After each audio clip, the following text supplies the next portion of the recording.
Hi all அஸ்ஸலாமு அலைக்கும். முருங்கைக்காய் தொக்கு ரெடி பண்ணிடலாமா? வாங்க வீடியோக்குள்ளே போகலாம். எண்ணெய் காஞ்சதும் கடுகு உளுந்தம்பருப்பு ஆட் பண்ணிக்கோங்க. சின்ன வெங்காயம் கொரன்னு அரைச்சி அதையும் ஆட் பண்ணிக்கோங்க. தக்காளி ஒரு மீடியம் சைஸ் தக்காளியை நைஸாக அரைச்சி அதையும் ஆட் பண்ணி நல்லா ஸ்மெல் போகிற வரையும் கலந்து விட்டுக்கோங்க. நல்லா கொதித்து வந்ததுக்கப்புறம் மிளகாய்த்தூள், மஞ்சத்தூள், மல்லித்தூள், குழம்பு மிளகாய்த்தூள் ஆட் பண்ணிக்கோங்க. நல்லா மசாலா ஸ்மெல் போனதுக்கப்புறம் முருங்கைக்காய் ஆட் பண்ணிக்கலாம். வேகிறதுக்கு தேவையான அளவு உப்பு ஆட் பண்ணிக்கலாம். முருங்கைக்காய் நல்லா வெந்து வரணும். ஸோ மசாலாலேயே நல்லா கிளறி விட்டுக்கோங்க. லாஸ்ட்டாக கொத்தமல்லி, கருவேப்பிலை போட்டு எடுத்தோம்னா சூப்பரான முருங்கைக்காய் தொக்கு ரெடி ஆயிரும்.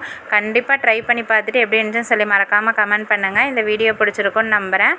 இந்த வீடியோ பிடிச்சிருந்தால் மறக்காமல் சப்ஸ்கிரைப் பண்ணுங்கள். உங்கள் சப்போர்ட் எனக்கு கண்டிப்பாக வேணும்.